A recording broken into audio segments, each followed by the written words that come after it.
Hello, and welcome to Raising the Bar with the MBBA. I'm your co-host, Adeola Adejobi. And I'm Jason Clark, president of the Metropolitan Black Bar Association. So the MBBA is the largest association of predominantly African-American attorneys in New York. And our goal is to advance equality in the pursuit of justice, assist in the professional development of our members, and address legal issues affecting New Yorkers. The goal of Raising the Bar with the MBBA is to foster a substantive conversation about justice issues in our community and to try to identify a couple of solutions in the process. Today, we are going to talk about price gouging and coronavirus-related scams. Joining us now is Alvin Bragg, director of the Racial Justice Project at New York Law School, and Sania Khan, president, newly minted president of the Muslim Bar Association of New York. Thanks for joining us, Alvin and Sania.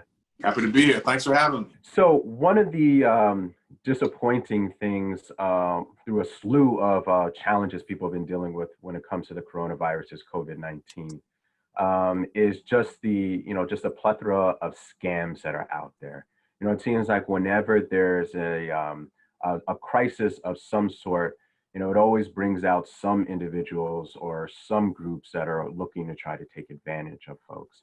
And the coronavirus and COVID-19 is no different.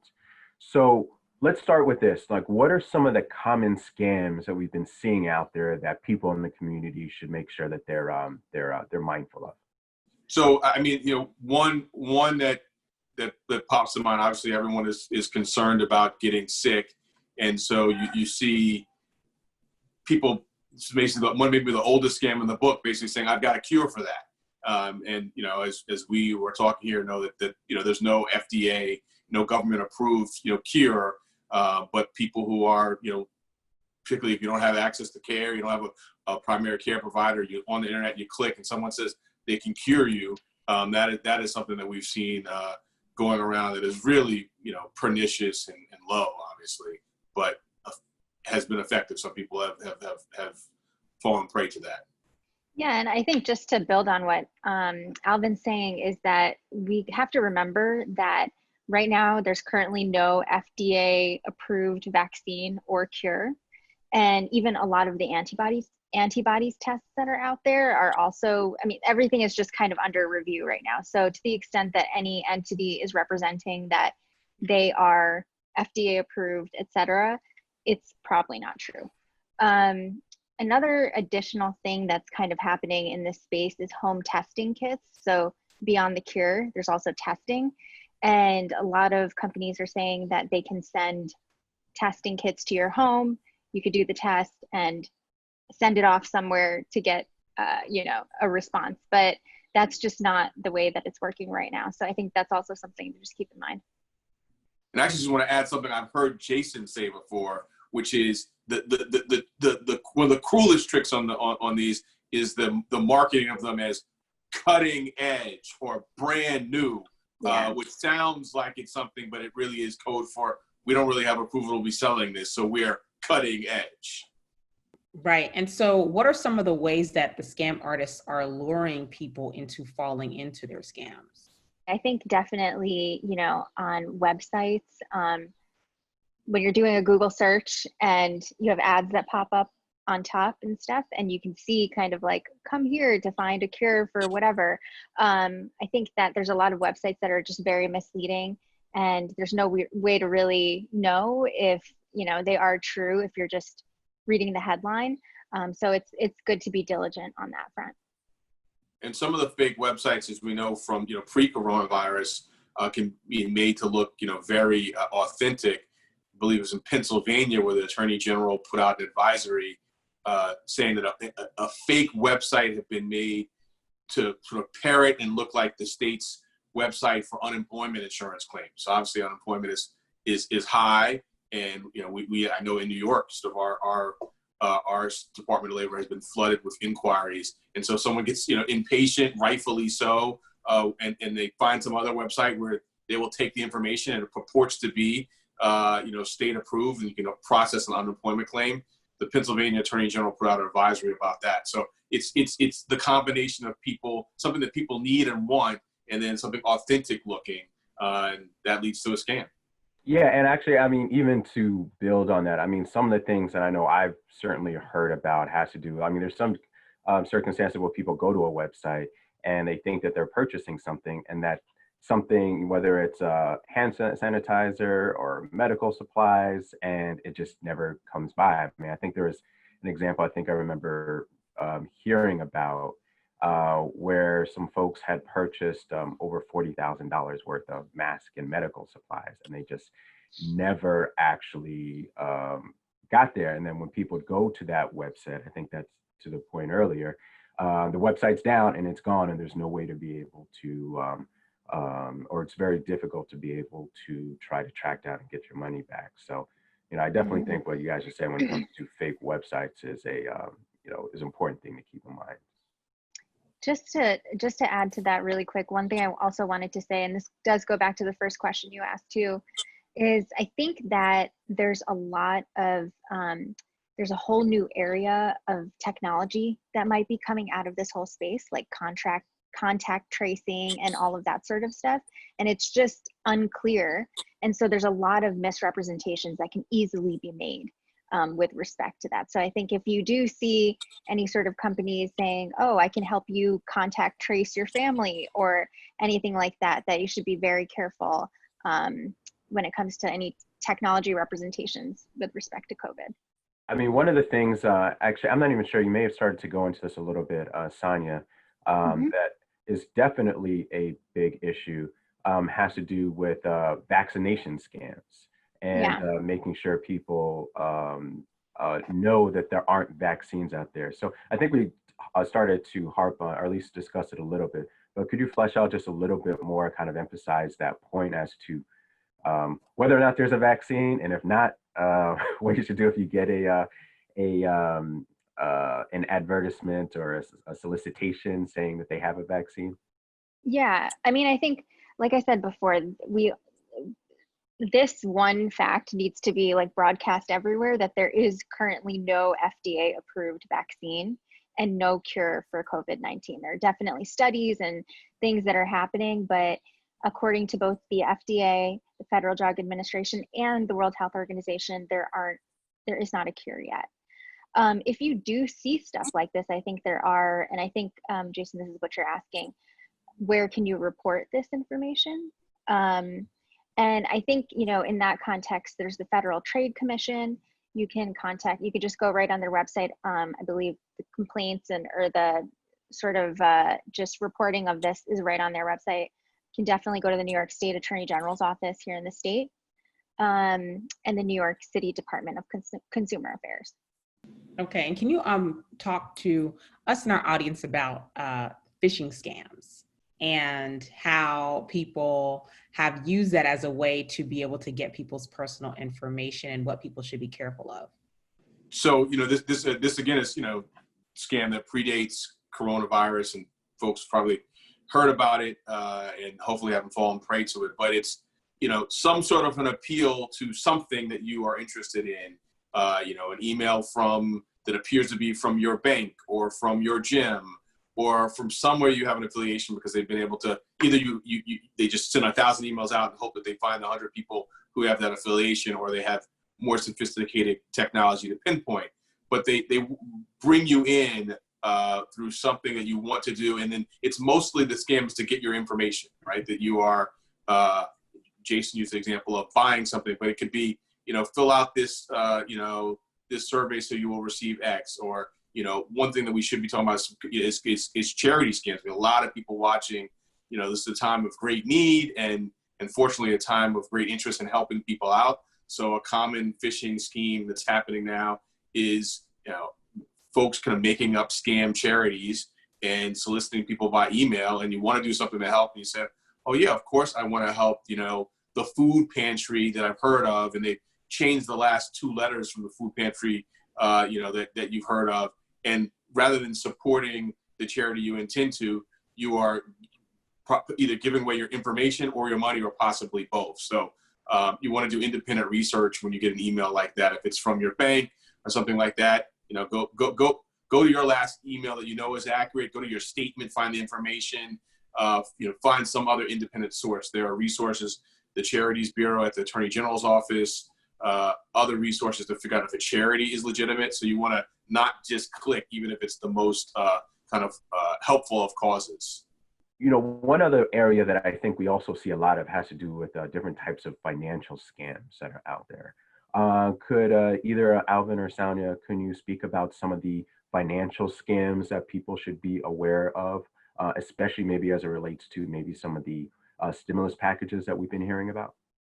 Yeah, sure. I think so, specifically with respect to the stimulus packages, people are sending emails purportedly from government agencies saying that asking you to sign over a check or provide personal information like your social security number to be able to either get that check and kind of intercept that exchange with you and the government agency. And so they're misrepresenting. And I think that the IRS is actually currently warning retirees about stimulus check plans. So that is a specific sort of constituency that should definitely be paying attention to this.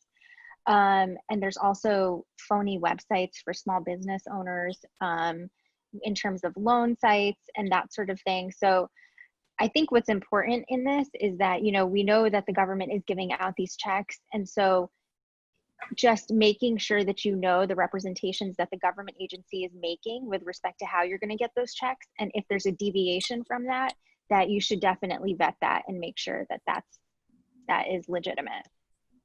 And I would say a couple of the key deviations, right? If someone is saying, I can get you this money faster. So they're not pretending to be the government, but they're pretending to be a kind of a middle person. Well, that's just not a service that you need or that is authorized. And so the middle person who says it can get you, the information faster or get you to the front of the line, so to speak, IRS is not going to call you and say, can we expedite this for you, taxpayer 123. So you should just probably hang up on that person, or if you can get the information, report it to one of the folks that Sania said, the Department of Consumer Affairs, the city, FTC, or the state attorney general's office. Right. And can you talk or at least delve a little bit deeper into the payday loans, not only what they are, but also how they are applied in New York State, since they're actually illegal? I don't know. I've been practicing law for about 20 years, and that whole time I feel like we've been trying to fight payday loans in one form or another. They probably predate that time period. But particularly in times of great economic need, which is pervasive, but obviously is existing in some of our communities all the time.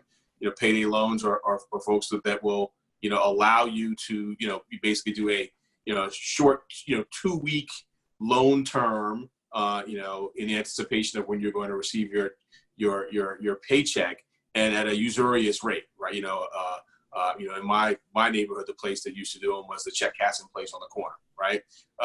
And the time period, and then really the interest rate, and in New York we've got sort of a couple of tiers. There's law on it, just starting with the most. Can't remember the exact percentage, but I think it might be. Can't remember exactly. I think maybe over 25% it becomes criminal, becomes a crime, and then there's other regulation in terms of the terms and the interest rates that are sort of in the area of civil and administrative compliance. Right, and just to add to that really quickly, a stat related to scams that we are aware of is that, from January 1 to today, the FTC has received almost 20,000 COVID-related reports about scamming that has about people losing about $13.4 million due to fraud. And those things, the top complaints were around travel, online shopping, bogus messages, all types of imposters. So we want to make sure that the audience and the people viewing are very aware of that. Yeah, and that was just a really good point. And first of all, you hear those numbers, and that's staggering. That's staggering how many people have lost money at a time where people don't have a lot of money. So it just really, I think, emphasizes how many individuals are being taken advantage of. And again, when people are struggling, it's a little bit easier to kind of convince yourself that you need to try to do something that you may not do under normal pretenses, just because, you have people you got to take care of. You have to make sure that you can still be able to stay in your home. Though I will say, anyone who's watching this, it is illegal to evict anyone at this moment during this COVID-19 crisis. So if you find yourself in that circumstance, definitely speak with a lawyer.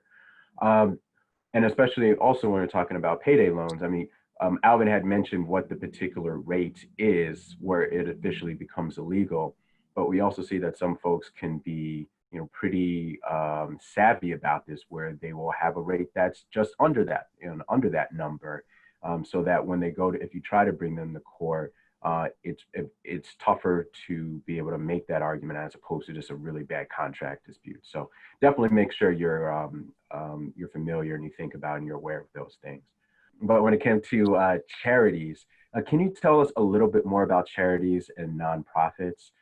Just because on the flip side, there are so many folks who see that people are in need and they want to be able to support, they want to be able to help. What are certain things that, let's say, for example, I'm interested in donating some of Adeola's money to a charity. What are some things that I should be careful of to make sure that I don't lose all of Adeola's money and she doesn't take me off the show? I appreciate it. First thing you got to do is check with Adeola. Yeah.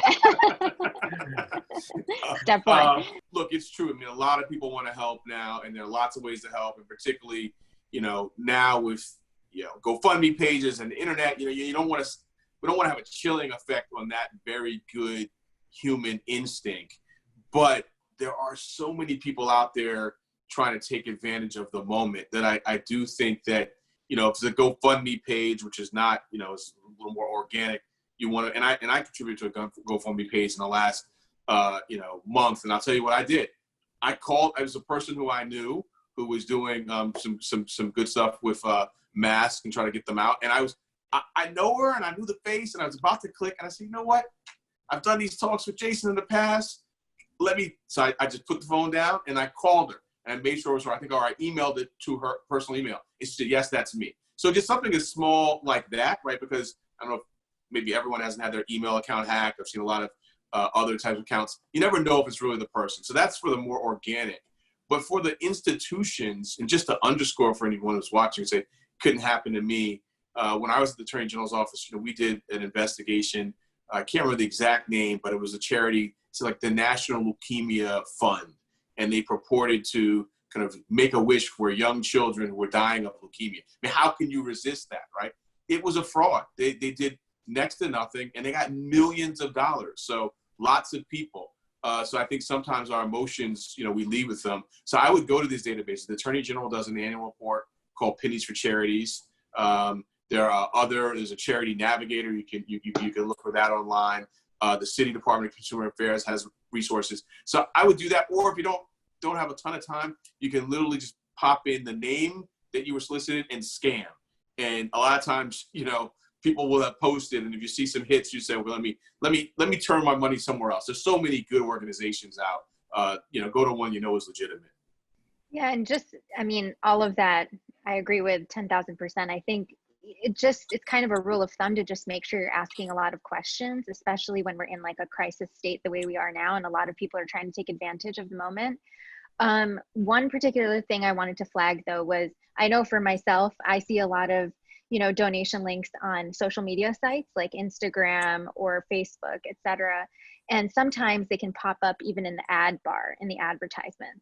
And I think it's important to know that really anyone can buy an ad and put it on Instagram and make it look official, but it doesn't necessarily mean that it is. And so even if you're clicking on that ad, even if they have a website, I think taking the extra steps that Alvin just mentioned is really important.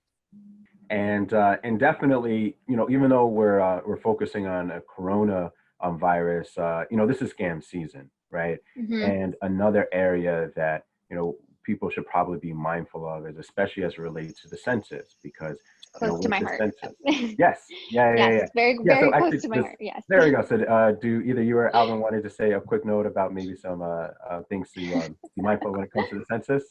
I defer to Sania. Yeah, I mean, I think so. Everyone should receive something in the mail to fill out the census. You can also do it online. So the instructions are both online, but you do get something in the mail. There's definitely a lot of scams toward this, and there's also a huge concern of underreporting. So I think what I would say to everyone, we're in this moment right now where we're seeing all of different systems stressed and sometimes at the verge of collapse, and we're wondering why there isn't money put into certain systems or why there isn't a hospital in this neighborhood, et cetera. And the basis for those decisions is census data. And so if you want more services in your neighborhoods, in your areas, I'm talking schools, hospitals, everything, we need to make sure we get that census data right. So I think if you're getting any communications from the US Census Bureau, that is legitimate. Definitely double check on the website. But kind of anyone else that's sending you stuff, make sure you vet it. Right, Yeah. and just to add to that really quickly too, if you suspect any fraud, make sure to contact the Bureau's Customer Service Contact Center, and that phone number is 1-800-923-8282. Right. Yeah, and actually, and further to that point, a key way to identify a scam website is to look at the website address. So all valid Census Bureau websites will always have gov at the end, and gov as in GOV.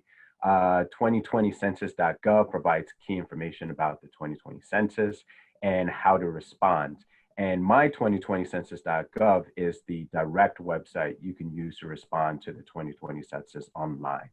It also directs you to my2020census.gov to respond. And some things you just want to make sure you do keep in mind. The census will never ask for your social security number. It won't ask for your bank account or credit card numbers. Anything related to a political party or donations or money, those are not things that you should be, or that you will see from a legitimate census counter or census bureau information location. So if you see those things, make sure you disregard them and make sure you ignore them, and make sure you report them to some of the agencies that Sania had mentioned earlier in the show.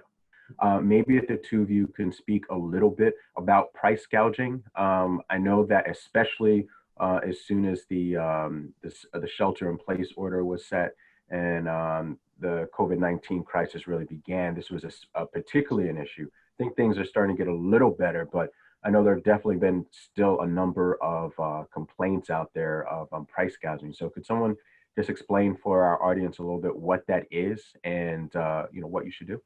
Frankly, in almost every sort of emergency situation, back with Superstorm Sandy, we saw long gas lines and investigations and litigation that came out of this.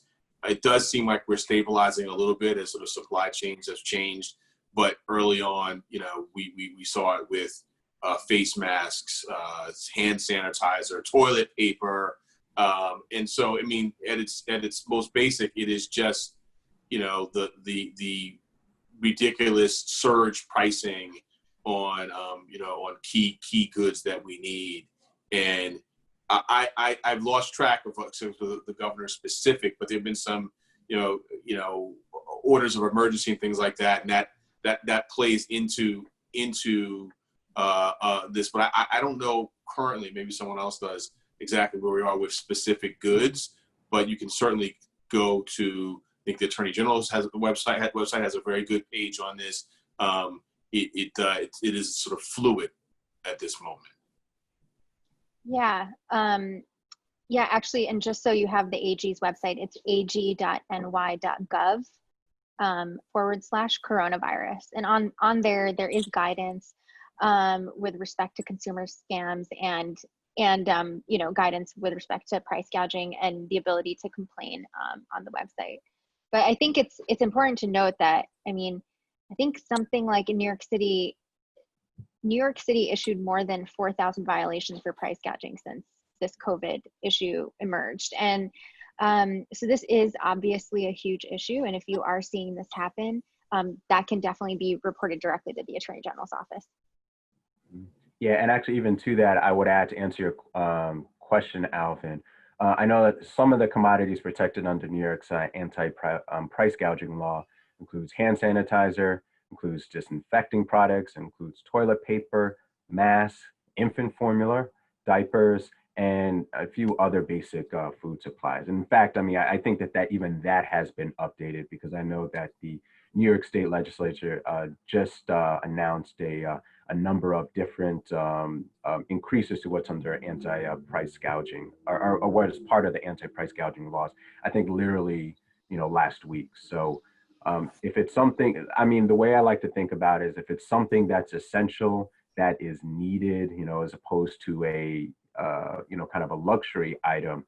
We want to make sure that people aren't taking advantage of this crisis, so that people can have the essentials they need to be able to, take care of themselves and their families. Right, and then also, let's not forget scams around job seeking. So right now, a lot of people don't have jobs, and so if anyone reaches out to you and they're asking you for your social security number and things like that, that is not legitimate. That is not something that a employer would ask you for, or if, even if you're looking to apply to a job outright. So definitely be very cautious of that as well. And a final thought, definitely keep your security software up to date.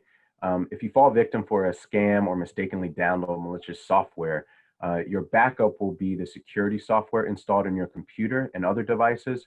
So make sure you are updating your software regularly so that it has the latest security patches. This will help protect your computer and the data from malware and other threats. Official government resources that can help is the type of stuff that you should be going to. So again, the Federal Trade Commission. I think one other that we may not have mentioned is Consumer Financial Protection Bureau. Again, certainly the New York State Attorney General's office, and on the city side, Department of Consumer Affairs. So there are a lot of folks out there that can help you. And the good thing about it too is, even if you're able to resolve it in some type of way, it's still good to be able to give in a complaint. That way, those agencies still know what the large crises or what the large scams out there, and they can make sure that they're devoting the appropriate resources out there. So they can make sure that those scams aren't taking advantage of other folks in the future. Yeah, and so unfortunately, that's our time. Clearly, there's so much that we can talk about, but we want to thank both of you for joining us today. And we want to thank you, the viewers, for watching Raising the Bar with the MBBA on the Manhattan Neighborhood Network. See you next time.